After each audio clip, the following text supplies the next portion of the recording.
Usap-usapan pa rin ang resulta ng Pinoy Dream Academy Season 2 Grand Dream Night kagabi. Nanalo ang binansagang prinsesa ng Sultan Kudarat na sila Arnie Lozada sa pambato ng mga Bicolanong si Bugoy Drilon. Nagpapatrol, Mario Dumawal.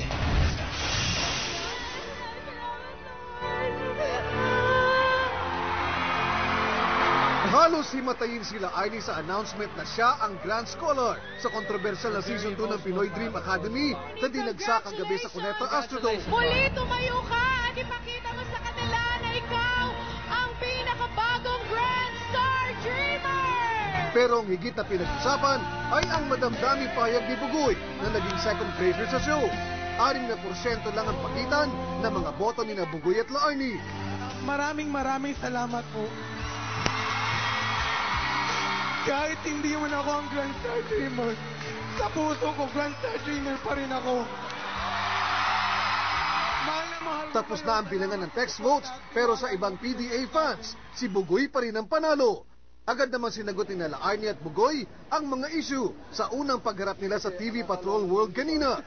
Dismayado ka na nag-second place ka? Ay, hindi po. Okay lang. Happy po ako kasi super layo na po talaga nitong narating ko. Kahit second place, kahit top 6, happy. Kasi maraming taong gustong makapasok dito po. Maraming nagsasabi dapat si Bugoy ang nanalo. Okay lang po yun. Nasa likod na po ng utak ko yun na kanya-kanya naman po, lahat naman po tayo may bet. Plus bonus na po yun kung sino man yung maging Grand Star Dreamer. Kasi po, sa 6 po kami, talagang lahat po deserving po talaga maging Grand Star Dreamer. Giit pa nila, pambihirang biyaya ito sa pinagdaanan nilang kahirapan. Marinig lang po yung boses ko, maka-inspire lang po ako ng maraming tao, is a great achievement na po yun. Gusto ko pong isigaw sa buong mundo kung gaano po talaga ka-the best si God.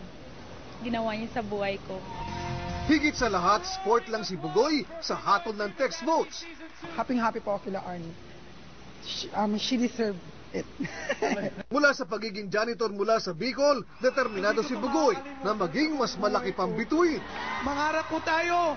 Kahit simpleng tao, pwedeng mangarap! Mario Dumawal, Patrol ng Pilipino. At yan ang mga balita na kalap sa aming mas malawak na pagpapatrol. Kami ang inyong patrol ng Pilipino. Naglilingkod sa inyo saan man sa mundo.